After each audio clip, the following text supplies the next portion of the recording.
Bonjour à tous et bienvenue dans ce 6h30. Nous débutons avec le sport. La deuxième journée de la phase de groupe qui donnera accès au Mondial 2018 a commencé aujourd'hui, vendredi 11 novembre, avec la rencontre entre la Libye et la Tunisie qui se déroulera à Alger, en Algérie. Les autres sélections s'affrontent durant le week-end dans le cadre de cette course à la qualification à la Coupe du Monde de 2018 prévue en Russie. Elle est médaillée d'argent des Jeux paralympiques. Fatima Diassa a été célébrée par la nation. Elle a été récompensée au cours d'une cérémonie tenue en présence du Premier ministre Daniel Cablon-Duncan. Fatima Diassa bénéficie d'une villa et d'une somme de 40 millions de francs CFA. Cathy Touré.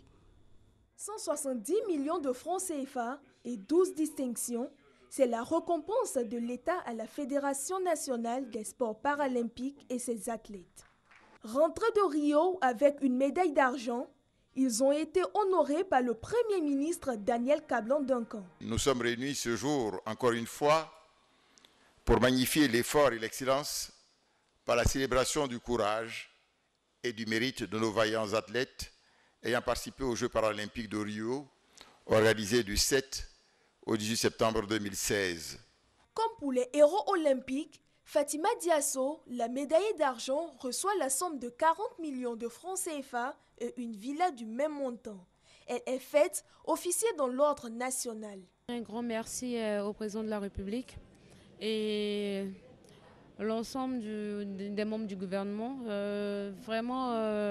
Cette distinction-là me va vraiment droit au cœur et je ne peux que dire merci et on va dire, j'ai patienté mais je n'ai pas été déçue. 10 millions aux finalistes du 200 mètres, Nombo Jean-Luc, officier dans l'ordre du mérite ivoirien. Les encadreurs n'ont pas été oubliés. Le guide athlète et l'entraîneur de Fatim repartent avec 15 millions chacun. 5 millions de francs pour l'entraîneur de Nogbo, le médecin et le directeur technique national. Quant aux administratifs, avec à leur tête le président Trazier-Serge Pacom, ils sont 5 à être distingués dans l'ordre du mérite ivoirien et l'ordre national, avec 20 millions pour les caisses de la fédération. Nous sommes extrêmement fiers de notre jeune fédération et nous sommes fiers aujourd'hui d'être honorés par la nation. C'est pour dire infiniment merci au chef de l'État qui, à travers aujourd'hui la Constitution, a proclamé le droit de la personne handicapée. Le chef de l'État, son Excellence M. Alassane Ouattara, a promis recevoir la délégation dans les prochains jours. Le reportage de Cathy Touré-Kodo est commenté par Samira Ouedraogo. Après le sport, place à la coopération entre le Japon et la Côte d'Ivoire. 15 milliards de francs CFA, c'est la somme remise par le Japon. Elle va aider à l'aménagement du débarcadère et la construction du marché central de Sassandra. À travers ce geste, le Japon réaffirme son engagement à soutenir la Côte d'Ivoire dans ses projets de développement. Herman Yami. Bientôt, la réalisation d'un projet d'aménagement du site du débarcadère et de construction du marché central de Sassandra. Il sera financé gracieusement à hauteur de plus de 15 milliards de francs CFA par le gouvernement japonais à travers l'agence de coopération japonaise JICA. Par ce geste, le Japon entend soutenir la Côte d'Ivoire dans ce projet de développement. L'objectif de ce financement a pour but de promouvoir le développement économique et social ivoirien, notamment dans le domaine de la pêche artisanale à la commune de Sassandra. Le ministre des Ressources animales et halieutiques qualifie cet appui japonais de véritable bouffée d'oxygène pour la localité. Pour lui, la réalisation de ce projet qui va durer 3 ans va permettre aux populations de la localité de sortir de la pauvreté. Ces investissements permettront d'une part d'augmenter les performances des opérateurs de la pêche artisanale, la mise sur le marché de produits de pêche de quantité et de qualité aussi, et de plus grande valeur, et d'autre part, doteront la ville de Sassandra d'infrastructures modernes pour le développement des échanges commerciaux. La mise en œuvre de ce projet sera dévolue aux partenaires japonais. Selon le ministre Adama Kone, le Japon dispose en matière de technologie et de construction d'une expertise avérée. Ce savoir-faire du Japon sera partagé avec les entreprises ivoiriennes qui prendront part à la réalisation de ces travaux. Ce sera donc l'occasion de procéder à un transfert de la technologie japonaise au profit de nos experts. Le projet d'aménagement du site du Débarcadère et de construction du marché central de Sassandra est le second projet financé par le gouvernement japonais après celui de l'échangeur du Carrefour Solibra, baptisé échangeur de l'amitié ivoiro-japonaise, financé à hauteur de 27 milliards de francs CFA. Il n'y a pas que le Japon, la Côte d'Ivoire coopère également avec l'Union européenne. Les deux parties ont signé un accord de partenariat économique en décembre 2014. Elles sont en passe de définir les voies et moyens pour la mise en œuvre de cet accord. Justine Seydjiki. L'accord de partenariat économique APE consiste à mettre en place une zone de libre-échange réciproque entre l'Union européenne UE et les pays d'Afrique, Caraïbes et Pacifique regroupés en blocs régionaux, ce qui sous-entend leur intégration économique et commerciale progressive au marché intérieur européen fort de 28 États. Il a l'avantage non seulement de nous donner l'accès au marché européen et aussi de préserver tous les produits que l'on pourrait vendre sur le marché régional. Donc l'un dans l'autre, c'est les 3/4 de nos produits qui sont concernés et qui sont ainsi sécurisés. 13 pays de l'Afrique de l'Ouest, y compris la Côte d'Ivoire, sur 16 l'ont signé depuis février 2014. Il est maintenant question de sa mise en œuvre soutenue par une stratégie. La Côte d'Ivoire procède donc à l'élaboration de sa stratégie nationale depuis le 5 août dernier. Le pays a signé tout un ensemble d'accords dans le passé, mais il est important qu'au niveau national, on mobilise toute l'énergie pour pouvoir être sûr qu'on est en mesure de tirer le maximum de bénéfices de l'ensemble des accords que l'on signe, et particulièrement de cet accord important avec la partie européenne. Cette stratégie nationale a l'appui technique et le soutien financier de l'Union européenne. Depuis un certain nombre d'années, l'Union européenne appuie le processus de négociation et de mise en œuvre de l'APE. Et aujourd'hui, on se retrouve pour définir le cadre stratégique de la mise en œuvre de l'APE régionale et des conséquences de cette APE au niveau national. L'accord de partenariat économique APE, résumé en une quarantaine d'engagements portant sur le partenariat, le développement du commerce, la diversification et l'accroissement de la capacité de production des pays qui y adhèrent, se présente comme un projet de société pour le développement des pays du bloc Afrique de l'Ouest, comprenant les pays de la CEDEAO et la Mauritanie. Quelles sont les tendances en ressources humaines dans le monde et en Côte d'Ivoire? Les réponses sont contenues dans les résultats de l'enquête mondiale 2016 sur la question. 87% des entreprises ivoiriennes sont prêtes au changement. Elles sont aptes à développer de nouvelles tendances pour l'amélioration du travail en entreprise, tandis que 43% refusent le changement. Patricia Omoetia. 2/3 des employés envisagent de quitter leurs entreprises actuelles d'ici 2020. Au-delà des résultats financiers, ils expriment un besoin toujours plus fort de flexibilité et de créativité. Pour les attirer et les fidéliser, les entreprises doivent donc repenser leur mission.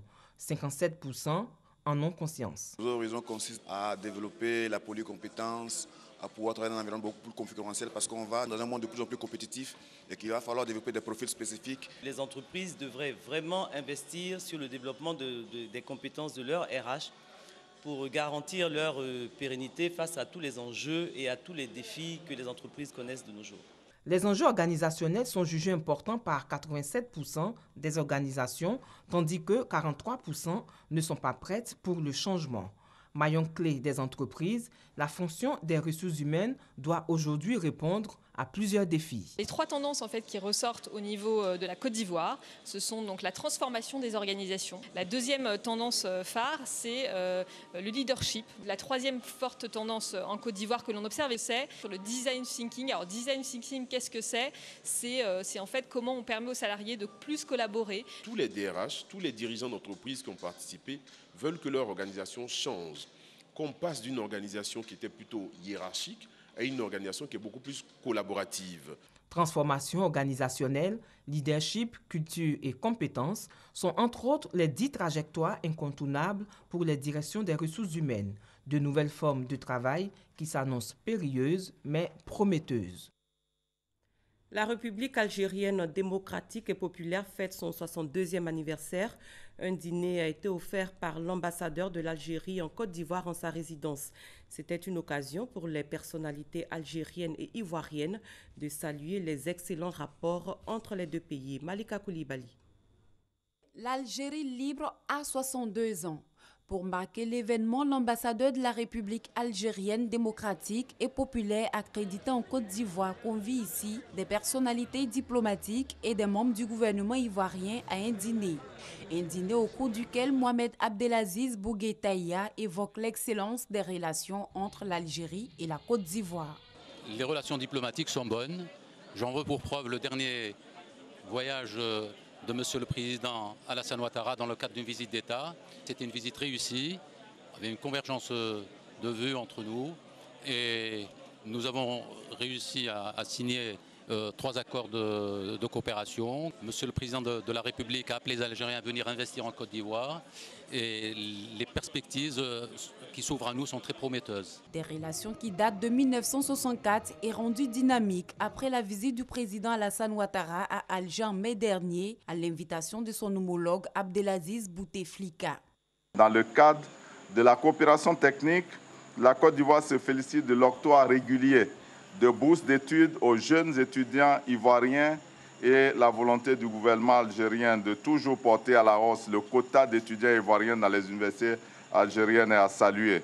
Permettez que je traduise la reconnaissance et la gratitude de la Côte d'Ivoire au gouvernement et au peuple algérien pour cette grande générosité. Pour rappel, c'est en 1954 que l'Algérie a engagé la bataille de la libération du joug de la colonisation française. Une bataille dénommée Guerre de libération qui a duré 8 ans et qui a abouti après les accords d'Évian le 5 juillet 1962 à l'indépendance de la République algérienne démocratique et populaire. L'actualité à l'étranger, au Cameroun, 1,5 million de francs CFA vont être versés à chacune des familles ayant perdu un membre dans l'accident ferroviaire du 21 octobre dernier à Esseka. L'argent est destiné aux frais funéraires selon le transporteur Camrail, mais les bénéficiaires méfiants exigent plus de la compagnie. En France, un centre humanitaire qui orientera les migrants et pourra en héberger 400 a ouvert hier près de la porte de la Chapelle à Paris, avec pour défi de mettre fin aux incessantes reconstitutions de campements indignes dans la capitale.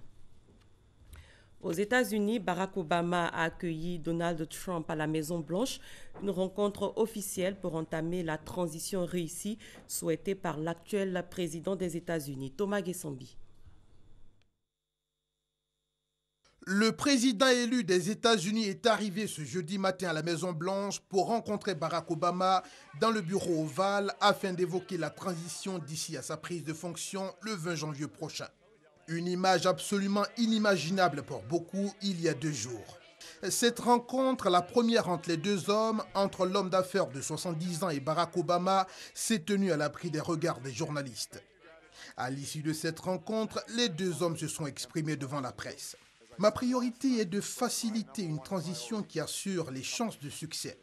J'ai eu une excellente conversation avec le président élu Donald Trump. Nous avons parlé de certains sujets liés à l'organisation de la Maison-Blanche. Nous avons parlé de politique étrangère, intérieure. Notre rencontre devra durer 15 minutes. Nous devions apprendre à nous connaître. J'ai un grand respect pour Barack Obama.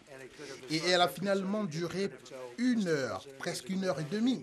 En ce qui me concerne, elle aurait pu durer encore. Nous avons discuté de différentes situations, certaines agréables et d'autres difficiles. Après cette rencontre, le président élu s'est rendu au Capitole pour y rencontrer le président républicain du Congrès. C'est la fin de cette édition. Merci de l'avoir suivi. Très bon début de journée à tous et à toutes.